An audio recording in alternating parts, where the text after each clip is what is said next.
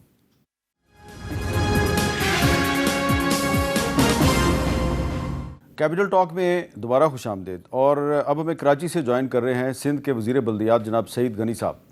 سعید غنی صاحب, بہت بہت شکریہ, آپ نے ہمیں ٹائم دیا. ابھی ہم جو ڈسکشن کر رہے تھے تو اس میں ایک تجویز آئی ہے کہ جی اس وقت جو پاکستان کے بہت سے پرابلمز ہیں وہ ایڈمنسٹریٹو پرابلمز ہیں, اور اگر ایڈمنسٹریٹو یونٹس بنا دیے جائیں, یعنی کہ نئے صوبے بنا دیے جائیں, تو بہت سے مسائل حل ہو سکتے ہیں. جیسا کہ آج کل آپ کراچی میں بھی جو بارش کے باعث جو مسائل پیدا ہوئے ہیں ان کو حل کرنے کی کوشش کر رہے ہیں. اور سرپرائزنگلی تحریک انصاف کے ایم این اے ہیں جناب شفقت اوان صاحب, وہ اس تجویز کی حمایت کر رہے ہیں. آپ کا کیا خیال ہے نئے صوبوں کے بارے میں؟ میرا تو یہ خیال ہے کہ کوئی ضرورت نہیں, اور خاص طور پہ صوبہ سندھ میں, اور اس کی وجہ یہ ہے کہ صوبہ سندھ کے لوگوں کی اکثریت یہ نہیں چاہتی. ہمارے آئین میں جو نئے صوبے بنانے کا طریقہ کار موجود ہے, اس میں پہلا کام تو یہ ہے کہ جس صوبے میں آپ نے کوئی نیا صوبہ پیدا کرنا ہے یا بنانا ہے, تو وہاں کی صوبائی اسمبلی 2/3 اکثریت کے ساتھ قرارداد پاس کرے گی, اس کے بعد وہ پارلیمنٹ میں جائے گی. آج تک صوبہ سندھ کی اسمبلی میں نہ کسی نے ایسی کوئی قرارداد پاس کی ہے, اور نہ ہی کسی نے اسمبلی میں ایسی کوئی بات کی ہے. اب اگر صوبائی اسمبلی میں اس پہ کوئی بھی اتفاق تو دور کی بات ہے، اس پہ کبھی بات ہی نہیں ہوئی، تو پھر اس صوبے کے اندر نیا صوبہ بنانے کی تو بات نہیں ہے. ہاں، پنجاب کی اسمبلی نے ضرور ایسی قرارداد پاس کی ہے 2013 میں، جس میں یہ کہا گیا تھا کہ پنجاب کے اندر نئے صوبے بنائے جائیں، اور وہ ریکارڈ پر ہے. وہاں اگر کوئی بنانا چاہتا ہے اس پہ ہمیں کوئی اعتراض نہیں ہے. اگر صوبائی اسمبلی چاہتی ہے، صوبے کے لوگ چاہتے ہیں تو بالکل بنا لیں. صوبے سندھ میں تمام سیاسی جماعتیں بشمول پی ٹی آئی کے اس بات پر اتفاق ہے کہ نئے صوبے سندھ میں نہیں بننے چاہیے، اور سندھ کی جو اس وقت حیثیت ہے، جو اس کی پوزیشن ہے، وہ اسی طرح رہنی چاہیے. اچھا، تو فیصل وارڈر صاحب، آپ نے تو ابھی کہا کہ صوبے بننے چاہیے، اور آپ کا بڑا پرانا موقف ہے، آپ نے سینٹ میں تقریر بھی کی تھی، تو آپ کا تعلق بھی سندھ سے ہے. دیکھیے، میں تو سعید غنی صاحب کی پارٹی کی بات تو نہیں کر رہا، میں تو کوئی سندھ کی بات ہی نہیں میں نے کی، نہ ان سے بھی آپ نے سندھ کا سوال کیا. آپ نے ان جنرل پورے پاکستان کی بات کی ہے. پورے پاکستان میں ایڈمنسٹریٹو صوبے آپ کو چاہیے، ٹھیک ہے. آپ نہ اسپیسیفک سندھ کی بات کریں، نہ اسپیسیفک پنجاب، آپ پورے پاکستان کی بات کریں. نمبر 1. نمبر 2 یہ کہ دیکھیں، ہمیں پھر وہی والی بات پہ ہمیں واپس جانا پڑے گا کہ جیسے ابھی انہوں نے کہا سعید غنی صاحب نے کہ پنجاب میں پاس ہوئی ریزولوشن، آپ پنجاب سے شروع کر دیں، باقی صوبوں پہ لیں. لانا تو پڑے گا آپ کو، یہ اس کو ایڈریس کرنا پڑے گا، یا این ایف سی کو ایڈریس کرنا پڑے گا، کچھ تو کرنا پڑے گا نا پاکستان کو آگے چلانے کے لیے. سندھ میں تو یہ بڑا سینسٹیو ایشو ہے. دیکھیے میر صاحب، میں پنجاب پاکستان کی بات کرتا ہوں، آپ مجھے سندھ میں لے جاتے ہیں. میں پاکستان کی بات کرتا ہوں، مجھے پنجاب میں لے جاتے ہیں. میں پورے پاکستان کی بات کر رہا ہوں. اس لیے کہ سندھ اسمبلی نے سب سے پہلے پاکستان کے حق میں قرارداد منظور کی تھی، پنجاب نے بہت بعد میں کی. سر میں تو اس صوبے سے میں ادھر ہی رہتا ہوں، ٹھیک ہے. میں صوبائیت کی بات کر، میں تو ایڈمنسٹریٹو صوبوں کی بات کر رہا ہوں، ان جنرل بات کر رہا ہوں میں. دیکھیں یہ ڈسکشن، اس کو این ایف سی کو آپ کہہ رہے ہیں میں ریوزٹ نہ کروں، اس کے بعد پاکستان کے چلے گا، آپ کو کرنا پڑے گا. چلے این ایف سی میں بھی آئے تھے. آپ بتائیں جی شفقت وان صاحب، سعید غنی صاحب کہہ رہے ہیں کہ سندھ اسمبلی میں نہ کبھی ایسی بات ہوئی ہے، نہ کوئی ریزولوشن آئی ہے، اور جب تک کسی صوبے کی اسمبلی 2/3 میجورٹی کے ساتھ ریزولوشن منظور نہیں کرتی، نیا صوبہ نہیں بن سکتا. بالکل ٹھیک ہے، کانسٹیٹیوشنلی تو ایسا ہی ہے. آپ نے مجھ سے پوچھا تھا بننے چاہیے، تو میں نے اس کا جواب دیا تھا کہ ضرور بننے چاہیے میرے خیال میں. لیکن اگر کوئی صوبہ نہیں الاؤ کرتا اور اس کی اسمبلی نہیں کرے گی، تو ڈیفینیٹلی یہ پھر کانسٹیٹیوشنل اس میں آ جائے گی، حد آ جائے گی، تو وہ تو اعتراض نہیں ہو سکتا. جب آپ کی پارٹی کی حکومت تھی جی، تو آپ نے کوشش کی تھی کہ جو ساؤتھ پنجاب کا صوبہ جو ہے وہ بن جائے، جی، اور ایک سیکریٹریٹ بھی بنایا تھا، آپ کو یاد ہے نا؟ جی جی بالکل. ساؤتھ پنجاب میں سیکریٹریٹ بھی بنایا تھا. تو اس کا مطلب ہے کہ آپ کم از کم پنجاب کے ایڈمنسٹریٹو یونٹس نئے بنانے کے حق میں ہیں. نہیں، پورے پاکستان میں بننے چاہیے. نہیں، لیکن سعید غنی صاحب نے بتایا کہ سندھ اسمبلی میں جو پی ٹی آئی کے ممبران ہیں وہ نہیں چاہتے. چلیں، پنجاب اسمبلی نے تو ریزولوشن پاس کی ہوئی ہے نا 2013 میں، تو پنجاب سے ہی شروع کر لیں، پھر آگے بڑھ. دیکھیں پنجاب سے کر لیں، آگے پھر جو اسمبلی الاؤ کرتی جائے وہاں پہ بناتے جائیں. اچھا، عوان صاحب کو بتا دو. عوان صاحب بار بار کہہ رہے ہیں کہ میری آپ کی رائے ہے ایڈمنسٹریٹو صوبے بننا، آپ کی رائے ہے. میں آپ کو بتا دوں، جس پارٹی میں آج آپ ہیں نا، اس کے منشور کے اندر یہ لکھا ہوا ہے ایڈمنسٹریٹو. نہیں، ہمیں یاد ہے، پڑھ لیجئے گا. نہیں، میں کب انکار کر رہا ہوں، اوپر بھی کہہ سکتے ہیں. میں کب انکار کر رہا ہوں. میں تو ذاتی رائے بھی دی ہے، اور میری ویسے خان صاحب سے ایک دفعہ 2022 میں ڈسکشن ہوئی تھی، تو انہوں نے یہی کہا تھا کہ یہ نئے صوبے بننے، کوئی ہائی کورٹ بینچ کی بات ہو رہی تھی کہ ہمارے ادھر بنائیں، سرگودا میں بننا چاہیے. تو انہوں نے کہا کہ یہ تو یونٹی چھوٹے بننے چاہیے اور ہر جگہ پہ ہونا چاہیے. اچھا سعید غنی صاحب، یہ جو واڈا صاحب کہہ رہے ہیں کہ این ایف سی ایوارڈ جو ہے اس کی تشکیل 9 ہونی چاہیے، تو اس پہ تو آپ کو اعتراض نہیں ہے؟ این ایف سی ایوارڈ تو ہر 5 سال کے بعد ہونا چاہیے تھا.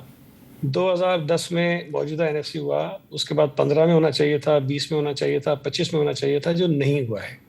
دیکھیں، این ایف سی کے اوپر جو اعتراضات اٹھاتے ہیں نا لوگ، وہ مجھے تھوڑی سی بڑی حیرت بھی ہوتی ہے.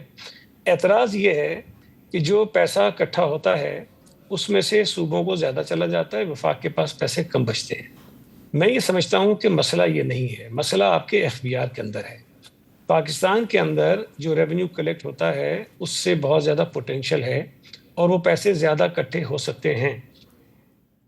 ایشو پرسنٹیج کا نہیں ہے کہ کتنا صوبوں کو جاتا ہے، کتنا وفاق کو جاتا ہے. ایشو یہ ہے کہ آپ کی جو ریونیو کلیکشن ہے وفاق کی، وہ ٹوٹل ہے کتنی. اگر یہ اس کو بڑھا دیں گے تو اس کا فائدہ صوبوں کو بھی ہوگا، اس کا فائدہ وفاق کو بھی ہوگا. تو جو بھی ان کو لگتا ہے کہ ہمارے پاس کچھ پتہ نہیں کتنے سو ارب کم پڑتے ہیں، تو آپ اپنی ریونیو کلیکشن بہتر کر لیجئے، وہ کام ٹھیک ہو جائے گا. صاحب، ہم نے جب یہ جو جی ایس ٹی آن سروسز صوبوں کو دیا گیا نا، تو پاکستان پیپلز پارٹی کی سندھ حکومت نے ایس آر بی بنایا، اور ہم نے آج تک جو ٹارگٹ SRB کو دیا ہے انہوں نے وہ میٹ کیا ہے. جب سے وہ بنا ہے ادارہ تب سے وہ اپنا ٹارگٹ میٹ کر رہا ہے. ہم نے یہ آفر کی وفاق کو کہ GST آن گڈس جو کلیکٹ کرتا ہے FBR, اس کا کلیکشن کا اختیار آپ ہمیں دے دیجئے, اور جو آپ کا ٹارگٹ ہوگا وہ ہم آپ کو میٹ کر کے دیں گے. اس سے زیادہ جو اوپر آئے گا اس کے اوپر آپ فارمولا بنا لیجیے کہ کتنا صوبے رکھے گا, کتنا وفاق رکھے گا. اور ہم نے یہ کہا کہ اگر ٹارگٹ ہم میٹ نہیں کریں گے تو ہم آپ کو وہ پیسے پورے کر کے دیں گے. مطلب ان اینی کیس آپ کو اپنا ٹارگٹ جو ہے وہ پورا ملے گا. ہم یہ سمجھتے ہیں کہ GST آن گڈس بھی اگر یہ صوبوں کو دے دیں گے نا کلیکشن کا, تو یہ بہت سارا ریونیو جو ہے وفاق کو زیادہ ملے گا. FBR وہ کام نہیں کر پا رہا ہے, لیکن چونکہ وہ چھوڑنا نہیں چاہتے ہیں, وہ کلیکشن اپنے پاس رکھی ہوئی ہے, اس لیے ان کی اپنی خامیاں ہیں, اپنی کوتاہیاں ہیں, وہ آ کے پڑھتے ہیں NFC کے اوپر. NFC ایشو نہیں ہے, ایشو ان کی کلیکشن کا برا ہونا ہے. اور NFC کی جہاں تک بات ہے یہ آئین میں درج ہے, NFC میں درج ہے کہ صوبوں کو جو کچھ ملتا ہے اس میں کمی نہیں ہو سکتی, اس میں اضافہ ہو سکتا ہے. دوسری بات یہ ہے کہ بھائی صاحب یہ سندھ کی بات نہیں ہے. میں آپ کو یقین سے کہہ سکتا ہوں آج اس وقت یہاں بیٹھ کے, نہ پنجاب اپنا شیئر کم کرنے کو تیار ہوگا, نہ KPK ہوگا, نہ بلوچستان ہوگا, نہ سندھ ہوگا. کوئی صوبہ ہو, کس کی حکومت ہو, کیونکہ ان کو جتنے ریسورسز مل رہے ہیں, جتنا ان کے اوپر برڈن ہے, جتنے 18th امینڈمنٹ کے بعد ادارے ان کے پاس آ گئے ہیں, تو اخراجات صوبوں کے بھی بڑھے ہیں اور صوبوں نے کام کر کے دکھایا ہے. اس میں بہتری بھی نہیں, لیکن نہ کیا تو مجھے نہیں پتا, ہم نے بھی بہتر پرفارم کیا ہے. جی فیڈرل گورنمنٹ کو بند کر دیں, پھر تو صوبے ہی سارا کام کر رہے ہیں, تو صوبوں پہ پورا پاکستان مشتمل ہے نا. فیڈرل گورنمنٹ کو بند کریں. پھر فیڈرل گورنمنٹ تو کلیکٹر پوسٹ میں پیسہ جمع کرتی ہے, اس کے اندر اس کے اوپر جو کمی پڑتی ہے وہ قرضے لے کے وہ آگے صوبوں کو دے دیتی ہے. صوبے دودھ کی نہریں بات ہے. سعید غنی صاحب یہ اتنا سمپل نہیں ہے, یہ اتنا سمپل نہیں ہے جس طرح آپ کہہ رہے ہیں. اچھا, لیکن سعید غنی صاحب یہ بڑی طویل بحث ہے, اس میں بہت سارے معاملات ہیں, اس کو سمجھنے کی ضرورت ہے. اچھا سعید غنی صاحب, سوال یہ پیدا ہوتا ہے کہ اگر صوبے بہت اچھا کام کر رہے ہیں تو پھر یہ جو بارش ہوتی ہے, تو بارش کے بعد جو پاکستان کا سب سے بڑا کراچی شہر ہے, وہاں پہ بارش کا پانی جو ہے وہ لوگوں کے لیے عذاب کیوں بن جاتا ہے؟ اور آپ کو پتہ ہے کہ یہ بات میں آپ کے ساتھ کئی سال سے ڈسکس کر رہا ہوں. میر صاحب, اگر مانا یہ ہے کہ صوبوں کے پاس پیسے ہیں, کام اچھا کر رہے ہیں, تو وہاں بارش میں پانی سڑکوں پہ کھڑا نہیں ہونا چاہیے. تو مجھے بتائیے کہ دبئی کے پاس کیا کمی ہے کہ وہاں 18 دن ان کی میٹرو بند ہو جاتی ہے, شاید ہم سے زیادہ گاڑیاں وہاں ڈوب جاتی ہیں, جو تباہی وہاں پھیلی وہ ہمارے پاس تو نہیں ہوئی. نیو یارک میں یہ کیوں جاتا ہے, چائنا میں کیوں جاتا ہے, پیرس میں کیوں جاتا ہے, اسپین میں کیوں جاتا ہے. تو بہت سارے ترقی یافتہ ممالک بھی ہیں جہاں پر دیکھیں یہ جو کلائمیٹ چینج کا جو عذاب ساری دنیا کے اوپر ہے, جو موسمی تبدیلی آ رہی ہے, جس طرح سے بارشیں ہوتی ہیں اور کم وقت کے اندر بہت بارش ہو جاتی ہے, تو اس کا نقصان ہوتا ہے. یہ اگر کوئی بات کرے کہ نہیں 200 ملی میٹر کی بارش بھی ہوگی اور سڑک پہ پانی 1 منٹ کے لیے کھڑا نہیں ہونا چاہیے, یہ ہو نہیں سکتا. 200 ملی میٹر کی بارش ہوگی اور آپ کی جو روزمرہ کی زندگی ہے اس میں کوئی فرق نہیں پڑنا چاہیے, یہ نہیں ہو سکتا ہے. تھوڑا سا ہمیں ریئلسٹک اگر بات کرنی چاہیے کہ اگر مشکل آتی ہے, بارشیں آتی ہیں, کوئی نیشنل ڈیزاسٹر ہوتا ہے تو اس میں تکلیف ہوتی ہے. حکومت کی کارکردگی جانچنے کا پیمانہ یہ ہونا چاہیے کہ جب یہ بارش تھمی تو کتنے گھنٹوں میں ہم نے سڑکوں کو نارملائز کر لیا. میں یہ سمجھتا ہوں کہ ہم نے شاید ماضی کے مقابلے میں بہت کم وقت میں کراچی کی تمام شاہراہیں صاف کی اور وہ ٹرانسپورٹ کے لیے بالکل کھل گئی اور وہاں پہ گاڑیاں چل رہی تھی. ٹھیک ہے سعید غنی صاحب, سر میری گزارش سنیں, ہم تو اسپیسیفک سندھ کی بات نہیں کر رہے, آپ پرسنل ہو جاتے ہیں. پرابلم یہ ہے کہ 17 آدمی مارے گئے, اس کا جواز ہے آپ کے پاس. دوسرا سر یہ کہ یہ صرف سندھ کا مسئلہ نہیں ہے, یہ پورے پاکستان میں یہ سچویشن ہے. اور آپ نے دبئی کی بات کی تو میں آپ کو کلیئر کر دوں کہ دبئی میں مسئلہ آیا, ان کے شیخ محمد صاحب نے اس کا ایشو ریزالو کرنے کے لیے فنڈز دیے, فنڈز اپلائی ہو گئے, لگ گئے 100 سال تک. دبئی میں مسئلہ نہیں آئے گا. یہ اگلے سال پھر صوبوں میں یہی مسئلہ ہوگا, اس کے اگلے سال بھی یہی مسئلہ ہوگا. اور آپ مجھے سر, آپ کو تو مجھ سے زیادہ پتہ ہے, جانتے بھی سیاست زیادہ ہے سر, اس ملک کے اندر گندم کیڑے پڑ کے سڑ گئی اربوں روپے کی پاکستان میں, پورے تمام صوبوں کے اندر. چینی کا بران پورے پاکستان کے اندر بکتے ہی آیا, ایکسپورٹ کی پھر مہنگی خریدی پھر سبسڈی دی. یہ گندم کس نے منگوائی تھی؟ ہم تو چیخ کے تھک گئے پارلیمنٹ میں کہ اس کو کٹہرے میں تو کھڑا کر دیں. آپ نے پورا پاکستان اس کو دیے ہوئے. جی کیا کہہ رہے ہیں سعید غنی صاحب؟ یہ گندم اور چینی تو فیڈرل گورنمنٹ نے سارے کیا ہے نا. وہ سڑی تو سارے صوبوں کے اندر ہے سر, سڑی تو سارے صوبوں کے اندر ہے, جو سب سڑی تو ایک منٹ دیکھیں, یہ واڈا صاحب گندم امپورٹ کرنے کا فیصلہ فیڈرل گورنمنٹ کا ہے, صوبوں کا نہیں ہے. میں نے کہا, پھر آپ کہہ رہے ہیں میں دودھ کی دے رہے, میں یہ کہہ رہا ہوں کہ ایک ایک ادھر مسٹیک ہوئی، ایک ادھر مسٹیک ہوئی، سرپلس تو کی اور صوبوں کے اندر کیڑے پڑ گئے، صوبوں کی لین دین کے اندر کیڑے پڑ گئے. بھائی صوبے کھڑے ہوتے، صوبے کہتے نہیں کرنے دیں گے ہمارے پاس سرپلس ہے، چینی کے ٹائم پہ کھڑے ہوتے، کیوں نہیں کھڑے ہوئے؟ یہ ڈیسیژن کس نے کرنا تھا؟ فیڈرل کلیکٹو بات کیا کرے، دیکھ کلیکٹو بات کیا کرے. نہیں یہ ڈیسیژن فیڈرل گورنمنٹ کا تھا. جی سعید غنی صاحب آپ کیا کہہ رہے ہیں؟ میں کہہ رہا ہوں ان تمام چیزوں کا تعلق نہ این ایس سی سے ہے نہ صوبوں مزید صوبوں کے بننے سے. آپ الگ الگ ایشوز کو اگر جوڑ کے آئیں گے نہیں، یہ چونکہ 17 آدمی بارشوں میں مر گئے تھے اس لیے صوبے بننے چاہیے یا این ایس سی ریویو ہونا چاہیے، اس کا کوئی تعلق آپ نہیں نے بنتا. کہا کہ سر ہم نے پانی خالی کر دیا، یہ ہم نے کمال کر دیا تو 17 آدمی مر گئے، سر اس کا کمال کا جواب کون دے گا سر؟ حکومت کی کارکردگی اگر آپ دیکھیں گے یہ تو نہیں. اچھا مجھے بتا دیں کوئی فارمولا ایسا ہو کہ 200 ملی میٹر بارش پڑے اور سڑک پہ ایک قطرہ پانی نہ ہو، مجھے بتا دیں. ہمارے پاس تو نہیں، آپ بتا دیجیے. میں آپ کو بتاتا ہوں. آپ بتا دیجیے. نسلا ٹاور جو گرایا اس وقت نہ کسی کی انکوائری ہوئی، نہ کہ غریب مارے گئے، وہ پوری بلڈنگ اٹھا کے گرا دی، غریبوں کو تباہ کر دیا. جب 20 مالے بن رہے تھے نسلا ٹاور پہ کوئی بات نہیں. تو نالوں پہ جب 400 دکانیں بن رہی تھی، پلازے بن رہے تھے پورے پاکستان میں، تمام پاکستان، ابھی دکھا سکتا ہوں اسلام آباد میں بھی، ٹھیک ہے. اس وقت نسلا ٹاور گرانے کا حکم کس نے دیا تھا؟ سپریم کورٹ ہے. اور سعید غنی صاحب اس کی مخالفت کر رہے تھے. مجھے پتا ہے، میں ان کے رابطے میں تھا اور بہت اچھا کام کر رہے تھے، بہت نیک کام کر رہے تھے، بہت دعائیں کمائی ہیں انہوں نے، میں جانتا ہوں، میں ان سے رابطے میں تھا. میں آپ کو یہی تو کہہ رہا ہوں اس ملک کا مسئلہ کیا ہے. اس ملک کے اندر نسلا ٹاور پہ یہ کھڑا ہوگا، اس کو فارغ کر دیں گے سیاست ہے، گرا دیا غریبوں کا، کسی کا نقصان نہیں ہوا. جس نے بنایا اس کا نہیں ہوا، جس نے پاس کیا اس نے نہیں ہوا، جس کے ڈی ہے پی ڈی ہے جس نے بھی پاس کیا اس کو کچھ نہیں ہوا، اس منسٹر کو کچھ نہیں ہوا. وہ غریب لوگ مارے گئے.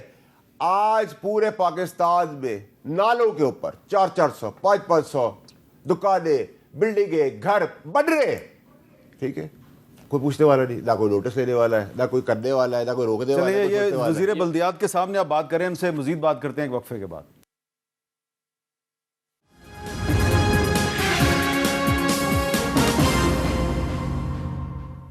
کیپٹل ٹاک میں دوبارہ خوش آمدید.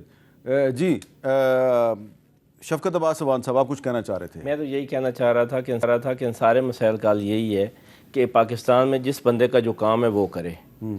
آپ دوسرے کام میں ٹانگ اڑائیں گے تو پھر یہ مسائل پیدا ہوتے رہیں گے. ہم تو پہلے دن سے کہہ رہے ہیں جس کا جو کام ہے، اب سپریم کورٹ کا جو کام ہے وہ کرے، جو پارلیمنٹ کا کام ہے وہ کرے. نہیں، سپریم کورٹ نے اگر کہا کہ نسلا ٹاور غلط ہے اس کو گرائیں تو صحیح نہیں کیا اس نے. میں کہہ رہا ہوں کہ بہت ساری چیزیں اوائڈ کی جا سکتی ہیں. سپریم کورٹ نے آج عمران خان کی 8 کیسز میں ضمانت لے لی ہے، صحیح کام نہیں کیا سپریم کورٹ نہیں. یہ میں آپ کو کہہ رہا ہوں کہ یہ تو ٹرائل کورٹ کو کرنا چاہیے تھا، یہ سپریم کورٹ تک آنا نہیں چاہیے تھا. ٹھیک ہے، تو اس لیے جو جس کا کام ہے وہ اگر کرتا رہے تو یہ مسائل پیدا نہ ہو. اچھا اب سعید غنی صاحب ذرا یہ بھی تو بتا دینا کہ ٹھیک ہے جو سیلاب ہے یہ تو پورے پاکستان میں آیا ہے، خیبر پختونخوا میں بھی آیا ہے، گلگت بلتستان میں بھی آیا ہے، آزاد کشمیر میں بھی آیا ہے، ابھی پنجاب کے بہت سے شہر جو ہیں ان میں بھی کافی پرابلم ہے، صرف کراچی میں نہیں ہے. لیکن کراچی کیونکہ پاکستان کا سب سے بڑا شہر ہے اس لیے کراچی پہ فوکس زیادہ ہوتا ہے. تو اگر یہ ایڈمنسٹریٹو ایشو نہیں ہے تو پھر اب آپ سمجھتے ہیں کہ آنے والے دنوں میں کراچی میں بارش کے پانی سے مسائل پیدا نہیں ہوں گے؟ یہ تو میں سمجھتا ہوں کہ دنیا میں شاید کوئی ملک بھی آپ کو اس طرح کی کوئی ضمانت نہیں دے سکتا کہ نہیں ہوگا، اس لیے کہ جو بھی شہر بنائے جاتے ہیں وہ لامحدود کیپیسٹی پر اپنے شہر نہیں بناتے ہیں کہ اتنی مطلب 1,00,000 ملی میٹر بارش ہو جائے میں کچھ نہیں ہوگا، 5,000 ہو جائے میں کچھ نہیں ہوگا. ہر شہر کی کیپیسٹی ہوتی ہے، اس سے زیادہ اگر پرابلم آتا ہے تو مسئلے ہوتے ہیں. اب یہ اگر کوئی کہے کہ جی آئندہ نہیں ہوگا، بھائی اس کی ضمانت تو مطلب کوئی نہیں دے سکتا ہے. ہاں ہم کر سکتے ہیں کوشش کہ جو مشکلات اس وقت آئی ہیں جو اس میں سے ہیومنلی پاسبل ہیں ان کا کوئی نہ کوئی راستہ نکالیں، حل کریں. اور یہ میں آپ کو بتاؤں کہ جی پچھلی جو بارش ہوئی تھی 2022 میں، اس میں کافی نقصانات ہوئے تھے.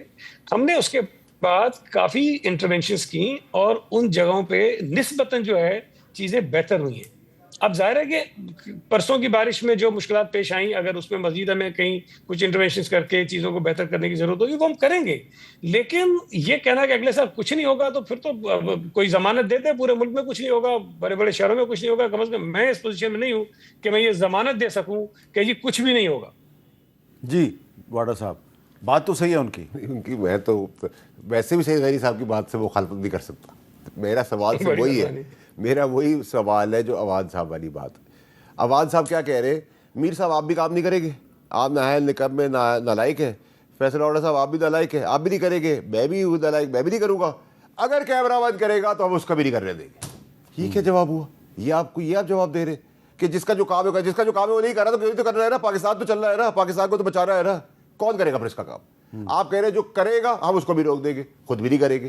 یہ اگر نہیں, میں یہ نہیں کہہ رہا. آپ کہہ رہے ہیں سب کو اپنا کام کریں. میں یہ کہہ رہا ہوں کہ اگر آپ یہ سمجھیں کہ سارا کچھ ہم کر سکتے ہیں, ہمارے علاوہ کوئی اور کچھ نہیں کر سکتا, تو کام خراب ہی ہونا ہے. ایسی بات نہیں ہے کہ لوگ نااہل ہیں, لوگوں کو کرنے دیں کام ان کے کرنے کے, وہ اچھے طریقے سے کر سکتے ہیں. آپ دونوں میں اس بات پہ اتفاق ہے کہ ہمیں مل جل کے پاکستان کے لیے کام کرنا چاہیے. ضرور کرنا چاہیے, اپنے اپنی ڈومین میں رہ کے, اپنی ڈومین میں. آپ اتفاق نہیں کرتے میر صاحب اپنی ڈومین میں رہ کے. میر صاحب میں آپ کو بتاؤں, ماضی, عادت اور فطرت, اس کو ہمیشہ سامنے رکھ کے سیاست کرنا. فطرت کہاں سے آگے بیچ میں جواب مل جائے گا آپ کو, آپ دیکھ لینا. یا آپ کس کی فطرت کی بات تو میں جنرل بات کرتا ہوں, مجھے اسپیسیفکلی آتا ہے. میں پاکستان کی بات کرتا ہوں, مجھے سیدھے لے آتے ہیں. میں تو جتنی بات جس ٹائم پہ کرتا ہوں اتنے میں رہتا ہوں, پھر آہستہ آہستہ اس کو کھولتا رہتا ہوں, بتاتا رہتا ہوں. دیکھیں میں نے آپ کو کہا تھا, میں نے آپ کو یہ کہا تھا, میں نے آپ کو یہ کہا تھا, میں نے آپ کو یہ کہا تھا. اچھا سعید غنی صاحب, آج وزیر اعظم صاحب جو ہیں انہوں نے سب کو فون کیا ہے, سب پارٹیوں کے لوگوں کو انہوں نے فون کیا, اور وہ کہہ رہے ہیں جی یہ جو سیلاب کے بعد جو ایک مشکلات پیدا ہوئی ہیں مختلف پاکستان کے علاقوں میں, تو سب کو مل جل کر کام کرنا چاہیے. تو آپ کے خیال میں یہ کیا وزیر اعظم صاحب نے اچھا انیشیٹو نہیں لیا کہ سب کو مل جل کر کام کرنا چاہیے؟ دیکھیں بہت اچھی بات ہے, اور میں یہ سمجھتا ہوں, اور ہمیشہ سے خیر ہمارا تو موقف بھی رہا ہے کہ آپ کے سیاسی نظریاتی اختلافات رہنے چاہیے, ہوتے ہیں, اور یہ کوئی بری بات بھی نہیں ہے, ہر شخص کی اپنی سوچ ہوتی ہے. لیکن جہاں ملک کے لوگوں کی بات ہو, جہاں ملک کی بقا کی بات ہو, ملک کے مستقبل کی بات ہو, جمہوریت کی بات ہو, اداروں کی بات ہو, ہمیں ہمارا موقف ایک ہونا چاہیے اور ان کی بہتری کے لیے ہونا چاہیے. لیکن میں تھوڑا سا اس پہ اگر مجھے اجازت دیں, دیکھیں جو واوڈا صاحب کہہ رہے ہیں نا, ہمیں کوئی نہ کوئی راکٹ سائنس پہ اس پہ کوئی نہیں ہے. دنیا نے ترقی کی ہے, دنیا کے ملکوں میں بہت خرابیاں تھیں, وہ ٹھیک ہو گئے ہیں, ان کی ڈائریکشنز ٹھیک ہو گئی ہیں. بہت ساری مثالیں ایسی ہیں کہ جو آج سے 20 سال 25 سال پہلے شاید ان کے حالات بہت خراب تھے, آج وہ بہت بہتر حالات میں اور ترقی کی طرف جا رہے ہیں. کوئی ہمیں نئی راکٹ سائنس یا کوئی نئی چیز ایجاد نہیں کرنی ہے. صرف اور صرف جو دنیا نے راستہ اپنایا ہے نا, عوام کی رائے کا احترام کرنے کا, جمہوریت کو مضبوط کرنے کا, اداروں کو مضبوط کرنے کا, اگر ہم وہ کریں گے تو میں یہ سمجھتا ہوں کہ جتنے مسائل بتا رہے ہیں نا واوڈا صاحب, یہ سارے کے سارے ٹھیک ہو جائیں گے. ٹھیک ہے, آپ نے جو کہا جمہوریت کی بات آپ کر رہے ہیں, منتخب لوگوں نے کرنا ہے, منتخب لوگوں نے کرنا ہے. صوبے بننے نہیں بننے اس کا فیصلہ منتخب لوگوں نے کرنا ہے. صوبوں کی اسمبلیوں پہ چھوڑیں, باقی اپنی رائے کا اظہار واوڈا صاحب کرتے تو کرتے رہیں. لیکن میں سمجھتا ہوں کہ جو اسمبلیوں میں لوگ منتخب ہو کر بیٹھے ہوئے ہیں, جنرل نمائندگی کر رہے ہیں, ان کی رائے شاید بہتر ہو سکتی ہے. جی واوڈا صاحب آپ ہنس کیوں رہے ہیں؟ اچھی بات نہیں کی, بہت اچھی بات, بڑی خوبصورت بات کی, بہت اچھی بات کرتے ہیں. دیکھیں سر, میں وہی ادھر ہی آ گیا جو سعید غنی صاحب کہہ رہے ہیں چیزیں ٹھیک ہو جائے گی سب کچھ. یہ وقت کی نزاکت ہے کہ عادتیں بدلی جا رہی ہے, لیکن فطرت کا ابھی تک سوال نہیں آیا. ابھی فطرت کا رہتا ہے سوال. کس کی فطرت کی بات؟ سیاسی سی فطرت کی. ابھی تو یہ عادتیں بدلی جا رہی ہے. حسن اتفاق سمجھ لیں, ملک کی تقدیر سمجھ لیں, اچھا سمجھ لیں, سعید غنی صاحب کی اچھی وش لسٹ جو ہے اس کے حساب سے چل لیں, اچھے عادتیں بدل رہی ہے. لیکن جب فطرت بدلے گی تو ملک ترقی. چلے اچھی بات ہے, فطرت سب کی بدلنی چاہیے, سیاسی فطرت بھی بدلنی چاہیے, غیر سیاسی فطرت بھی بدلنی چاہیے. انما الاعمال بالنیات, اعمال کا دار نیت پر ہے. نیت اچھی ہونی چاہیے, اور نیت اچھی ہوگی تو اس کا پھل بھی اچھا ملتا ہے. بہت بہت شکریہ فیصل واڈا صاحب, شفقت اوان صاحب اور سعید غنی صاحب. مجھے